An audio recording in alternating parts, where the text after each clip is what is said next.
goats and bulls with the sprinkling of the ashes of a heifer sanctifies those who have been defiled, so that their flesh is purified. How much more will the blood of Christ, with whom the eternal Spirit offered him, without blemish to God, purify our conscience from the dead works to worship the living God? We'll conclude our reading at this point. The book of Hebrews, chapter 9, verse 14. You've been listening to a serialized reading of the Bible, the New Revised Standard Version, with episodes presented every morning at 8:15 on the Niagara Frontier Radio Reading Service. Your reader has been Nick. Thanks for listening. The following program is intended for listeners who are blind, have low vision, or have another print disability, which makes reading, holding a book, or turning a page difficult or impossible. The content is copyrighted by the respective publishers. For more information, please visit us. The following program is intended for listeners who are blind, have low vision, or have another print disability, which makes reading, holding a book, or turning a page difficult or impossible. The content is copyrighted by the respective publishers. For more information, please visit us on the web at nfradioreading.org. Hello, this is Pete Fitz, and for the next half hour, I'll be reading from the January 15th issue of the Challenger Community News on the Niagara Frontier Radio Reading Service. Congressman James Clyburn was the keynote speaker at the annual Dr. Martin Luther King Jr. celebration. South Carolina Congressman James Clyburn was a young activist in the civil rights movement in the 1960s when he first met Dr. Martin Luther King. Dr. King inspired many, including me, he once recalled. The impact was profound. I dedicated my life and career to fighting for justice, equality, and civil rights for all, and still do to this day in Congress. On Sunday, January 18th, Representative Clyburn was the keynote speaker at the annual Martin Luther King Jr. celebration and awards at Kleinhans Music Hall, where 14 outstanding citizens also received honors. Hosted by the Concerned Citizens Following the Dream Committee, it was coordinated by Ms. Bessie Patterson. The event was free and open to the public. This year's theme is Love, Justice, Unity, Peace Prevails. Prior to his keynote address, which took place at 4:30 p.m., there was a meet and greet from 3 o'clock at Kleinhans. Earlier in the day, Congressman Clyburn was with Congressman Tim Kennedy, a guest on WUFO 1080 radio. About Representative Clyburn. He is currently the congressman representing South Carolina's 6th Congressional District in the U.S. House of Representatives, where he previously served as Majority Whip. A more than 30-year congressional veteran, he has been influential and effective leader and an unwavering voice for civil rights. Born in Sumter, South Carolina during the Jim Crow era, he is a graduate of South Carolina State University, an historically black college. He was a founding member of the Student Nonviolent Coordination Committee and holds honorary degrees from 40 colleges and universities. In 2024, he was bestowed the Presidential Medal of Freedom, the highest civilian honor in the United States. Renowned as a Democratic kingmaker and one of our nation's most inspiring black political leaders, he is also the author of a powerful, inspirational new book, The First Fight, A Personal History of the Pioneering Black Congressman Who Shaped a Nation. That was out in 2026. Another highlight of the King celebration was a presentation of the coveted Dr. Martin Luther King Awards. This year's outstanding awardees include Reverend James R. Banks, Bible Doctrine Award; Judge Lenora Foote Beavers, Judicial Award; Bishop James H. Bowman, Religion Award; Dr.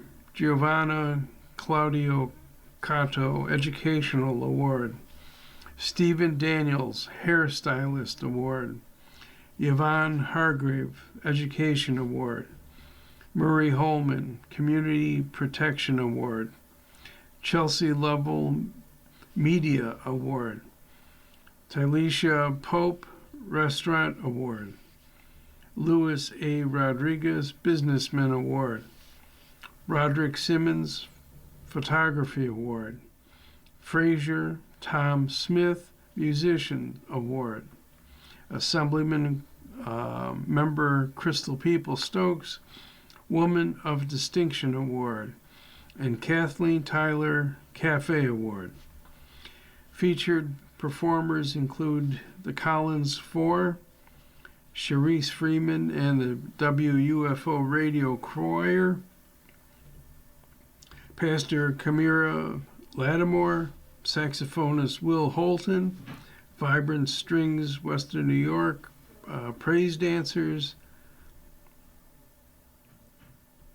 Irianne Kennedy, Reverend George Madison, and Bessie Patterson, and the Citywide Choir.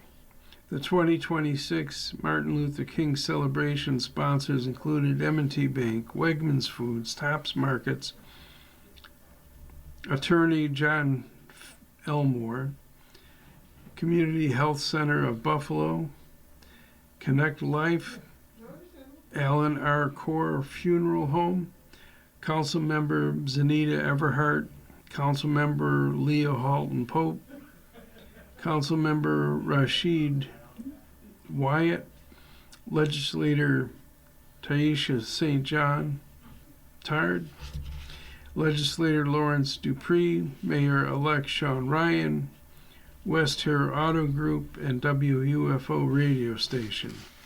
This year marks Miss Bessie Patterson's 20th anniversary serving as coordinator of the annual Dr. King celebration. A recording artist and community icon, she is a founder and coordinator of the annual Gospel Fest, currently in its 39th year. She has served as a coordinator for the Baptist Ministries Conference for Buffalo and the vicinity, and also directs the Citywide Choir of Buffalo.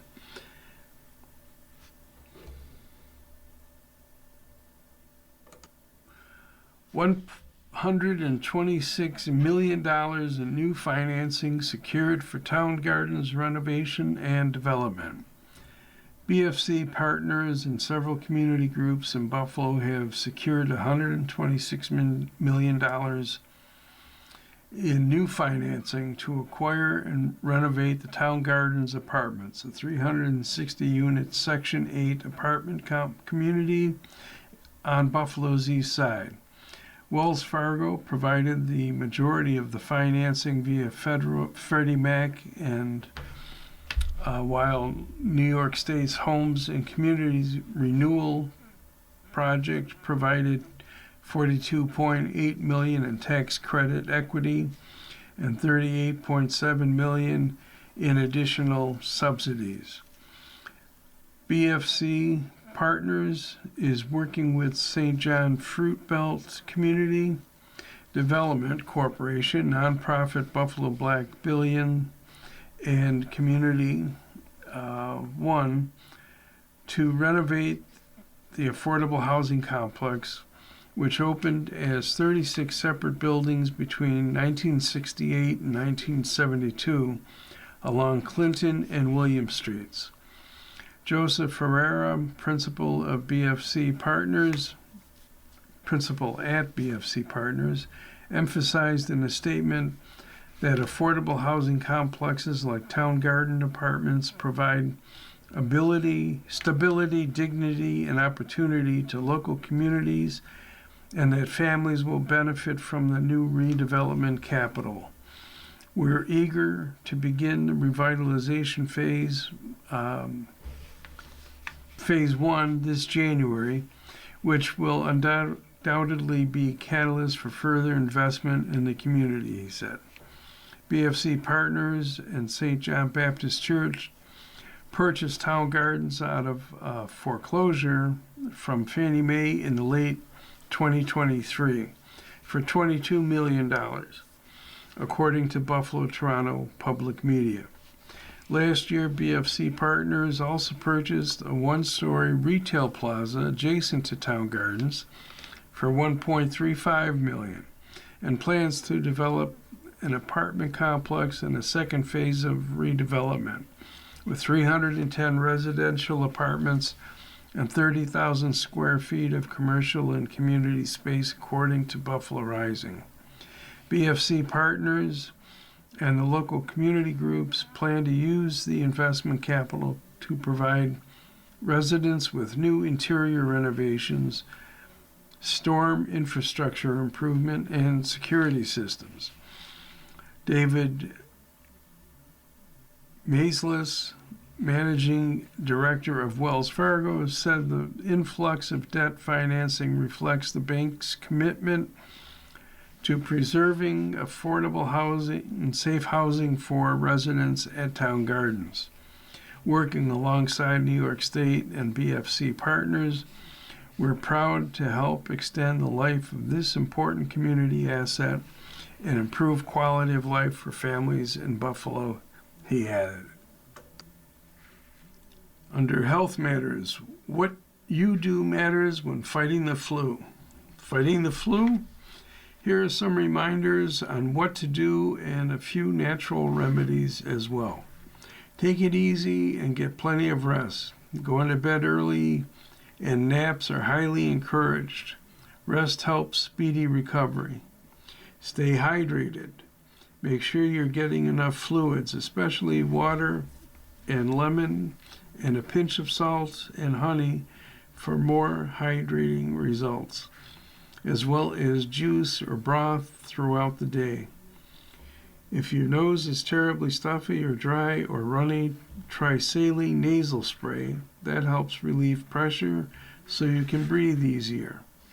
If your symptoms include terrible headaches, use over-the-counter medications to help lessen the pain, like acetaminophen or Tylenol, or ibuprofen, such as Advil, are often recommended by doctors to help reduce fevers and provide treatment for headache relief.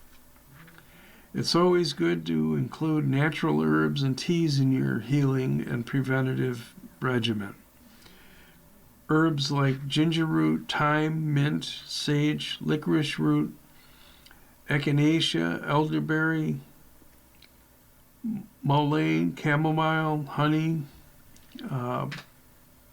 clove are all immune boosting with anti-inflammatory, antiviral, decongestant, soothing sore throats, clearing congestion, and promoting rest with natural properties they contain.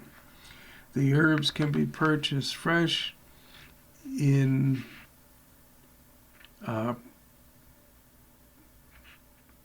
produce section of or organic, preferably. Just clean cut, boil in spring water and sip. Or try tea brands like traditional medicinals that offer even more great immune protection supporting formulas. Concerned about taking over-the-counter cough syrups full of sugar, dyes, and other unknown ingredients? You may make your own using old age recipe. Mix raw honey, half a jar, with fresh cut onion, half of a large one, stirring as much as you can, and next day you will have a healing honey liquid that can make that as you can honey liquid you can take anytime. Yes, it really does help with that cough. Be well.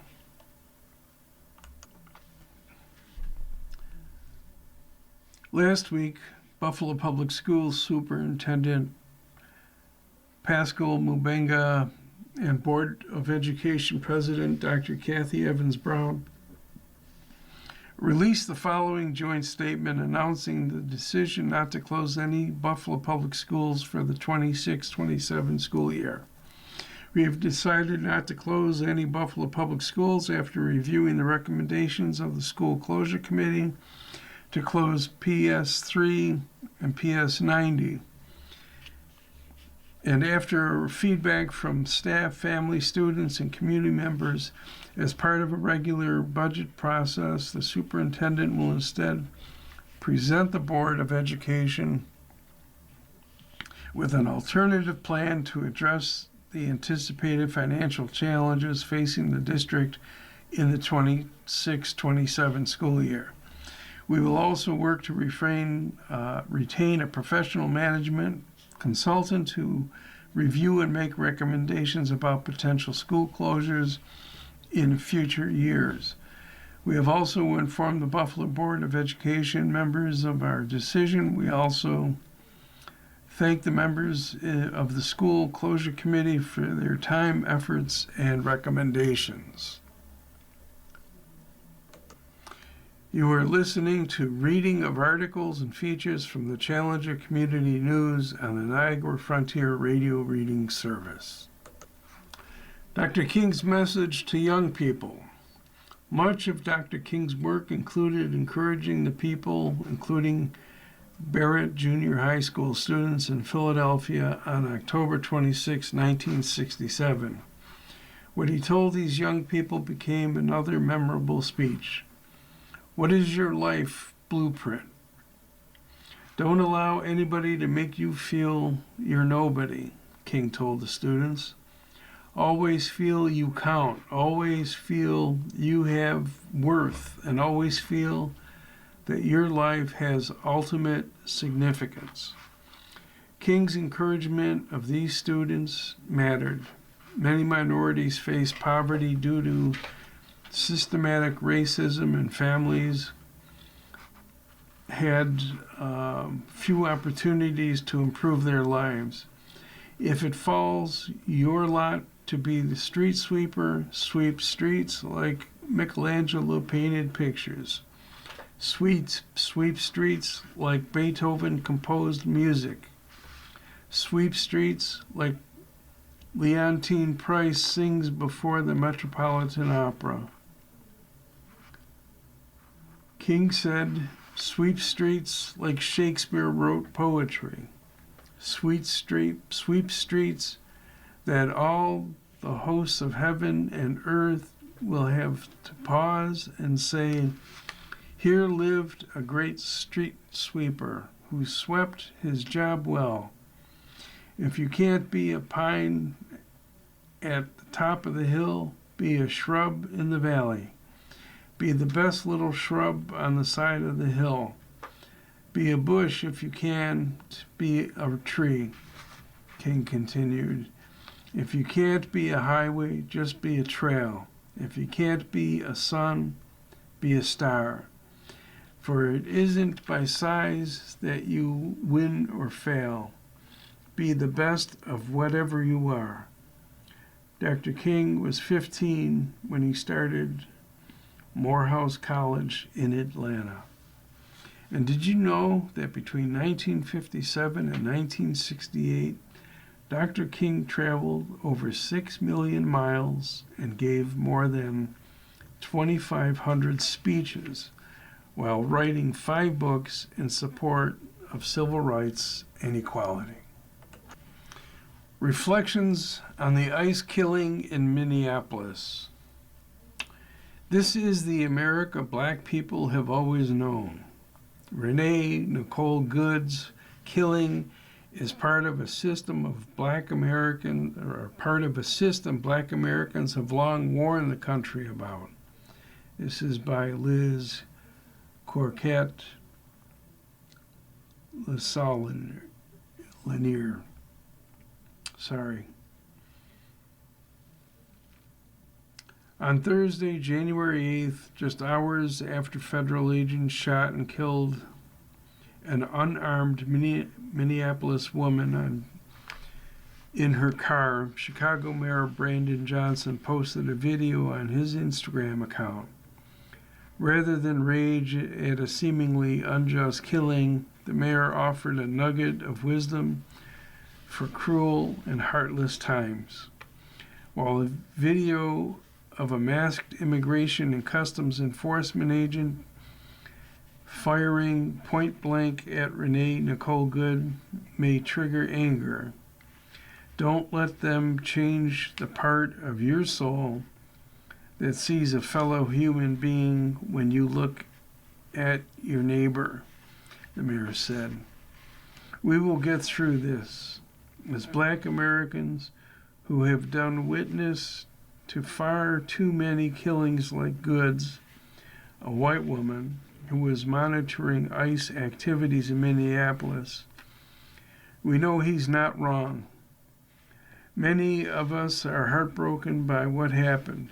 Seeing the horrible video, the officer opens fire as Good attempts to drive away, then almost casually holsters his weapon and strolls from the scene. We might even be traumatized. But we aren't surprised. We've seen this playbook for centuries, and we know this is exactly how the forces of white supremacy operate. Indeed, some folks are saying to themselves that if this can happen to a white woman, none of us are safe. Which exactly?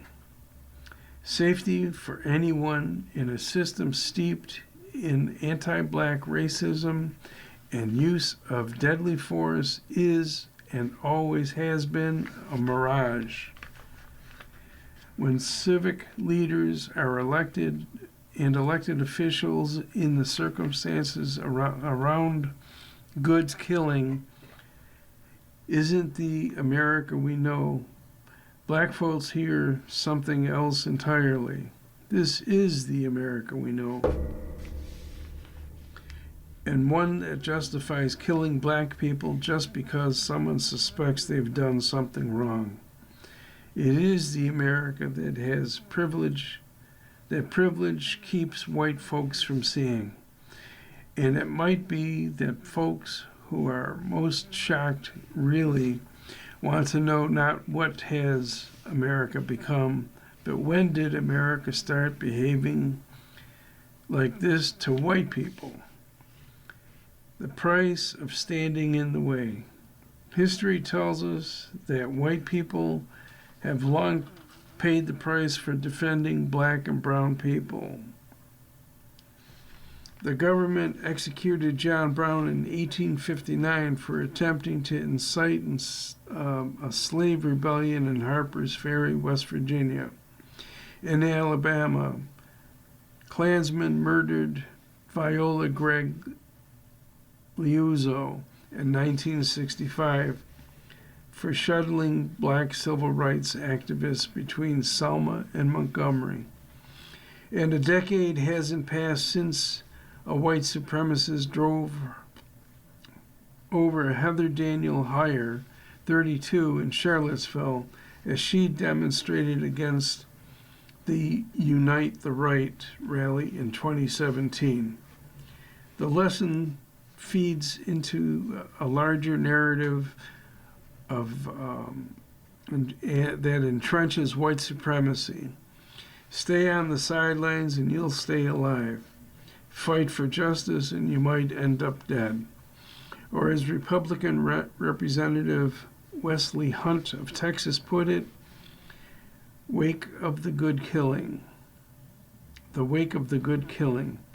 When a federal officer gives you instructions, you abide by them, and then you go get to keep your life. Racial violence isn't a bug in the system.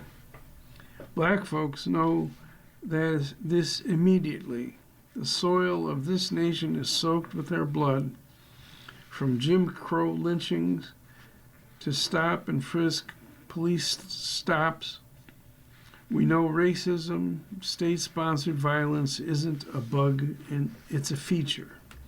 Those arguing that Good should have complied with ICE officers at the city, that icy Minneapolis street, or shouldn't have been there at all, are parroting a script familiar to black folks. We heard it after the killings of Trayvon Martin, Tamir Rice, Sandra Bland, Philando Castile, and George Floyd. The dead must have done something to deserve what happened to them. But that something usually boils down to one thing: failure to instantly follow the commands of a white man with a gun. Death gone viral.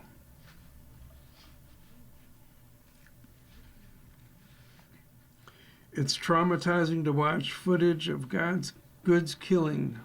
Humans aren't soulless, emotionless automatons who shrug when we see the life snuffed out. Yet we must bear witness to the truth. That video helps combat the Trump administration's highly questionable narrative of events. For black Americans, though, this visibility has come at a cost. Black folks have lived with more than a decade of extrajudicial, extra-legal black killings going viral on social media. In 2013, the now defunct website Gawker published a photo of Trayvon Martin moments after George Zimmerman shot him, lying motionless on a patch of grass in a Florida suburb. It rocketed around the social media website formerly known as Twitter. Video footage of the 2014 killing of 12-year-old Tamir Rice as he frolicked on a Cleveland playground, still available on YouTube, will stay with many of us forever. A police officer with all the training required to obtain a badge shot the boy just seconds after arriving on the scene looking for an adult with a gun. George Floyd was murdered by a knee on the neck from a cop not even a mile from where ICE gunned down Good.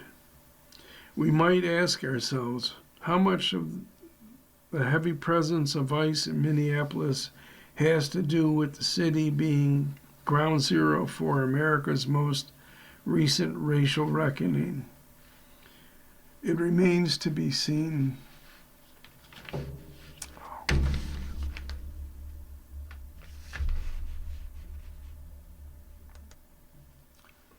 Good was killed in broad daylight, filmed by multiple cameras by agents of the state. This didn't have to happen. Black Americans repeatedly warned the rest of the nation that what would happen if Donald Trump came back to power. We warned folks that Trump would expand the same architecture of racism and violence he's always used, from his campaign against the Central Park Five to inciting the January 6th insurrection. And now that the violence has reached people who did not expect it, it does no good to shout, "We told you all this would happen." My focus is on black people. Should we respond? By continuing to take care of ourselves, building community, and loving each other. Mere hours after Good's killing, author and expert Dr. Joy DeGruy made it clear that black people are at the heart of her work. I am unapologetically black. My focus is on black people, she said during her weekly Wellness Wednesday livecast. But ensuring black people are healed and loved and whole, she says, does not exclude care for others. I believe that the time we're in right now, we need everybody on board. Neutrality in moments like this, she said, is alignment with power. We must speak up and demand justice, but building community and connection is part of the solution too. Centering love may sound like naive optimism, but it's not. It's morally clarity. It rejects the slow poison of white supremacy and the insistence of that cruelty must be met with numbness, and accept inevitable. In that sense, Mayor Johnson's words are more warning than comfort. Don't let them change the part of you, of your soul, that sees a fellow human being when you look at your neighbor. We will get through this. The following program is intended for listeners who are blind, have low vision, or have another print disability which makes reading, holding a book, or turning a page difficult or impossible. The content is copyrighted by the respective publishers. For more information, please visit us on the web at nfradioreading.org. Hi, this is Chuck Stevens, and for the next hour, I'll be reading from the January 21st issues of the Batavia Daily News here on the Niagara Frontier Radio Reading Service. Our lead story, Hochul unveils sweeping agenda. Governor Kathy Hochul on Tuesday proposed a $260 billion budget that includes new spending for child care, a boost in school aid, and more money for Medicaid and food assistance to make up for cuts in federal aid. But the governor, who is up for re-election this year, said she'll be able to accomplish her goals without raising taxes.